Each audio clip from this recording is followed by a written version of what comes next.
Hey, it's Clay, and this will be a video chart on Ethereum. We will take a look at the 4-hour time frame.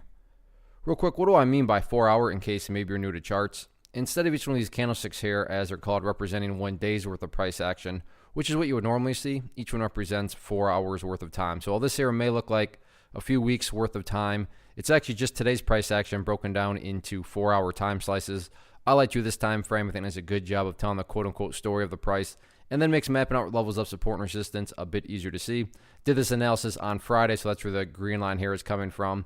And want to kind of get things updated here as an interesting move. Now, there's a whole lot of work still left to be done on the bulls part, but there is no denying the fact that, over the past several hours, there is a little miniature bounce that has taken place. There's no, like I said, no doubt about that, but that does bring up the logical question of, but is there any sort of true power behind this price movement? Is there any sort of genuine strength?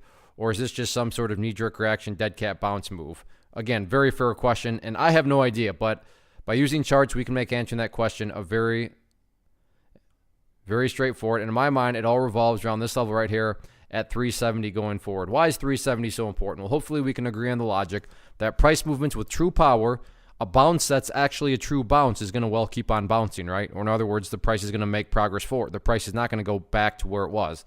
I'm assuming you're saying, hey, thanks, Captain Obvious. Of course, if a price movement is truly powerful, it's not going to go back to where it was. That would be a contradiction. Exactly. So with that in mind, think about 370. Any sort of closes below there, or worse yet, if the price separates to the downside, what would that be doing to the price? That would literally be putting the price right back inside of this range of the chart where the price was when it was flirting with those lows. Again, going back, not a sign of true strength. Whereas let's say the price pulls back, behaves in this manner, and then starts to work its way back upwards. What would you have in this situation? Well, you'd have a set of lows right here. You'd have this set of lows down there. If you picture each one of these as stair steps, well, hey, now you have stair steps progressing in the upward direction. Would that be some sort of huge epic bounce? No, not at all. However, every move has to start somewhere.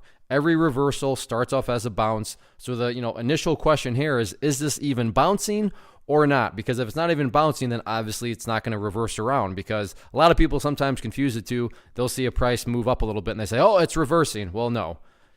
Prices first consolidate, they stabilize, they bounce, and then they reverse. So right now, yeah, there's been some stabilization. The price is bouncing, but still a lot of work to be done. So let's see if this bounce can just keep on bouncing, and then you can start to talk about and use words such as reversal. But, over the past several hours, the bulls are showing some signs of strength. Now it's just a matter of can they stay up above 370 or not. As far as resistance levels over the next several hours, keep an eye on that purple line up there, the 50-period simple moving average.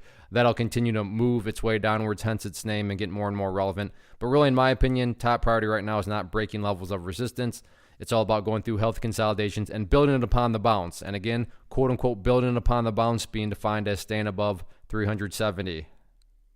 One of the biggest questions that I get is, hey, Clay, how do you find the stocks that you trade? So what I've done is put together a free resource guide where I talk about the tools that I use to locate stocks that I find interesting and think may have potential. So if that sounds like something that could add value to you as a trader, then click on the image that is up on the screen right now, and I will email you the guide. The guide itself is very short and to the point, and best part, it's completely free.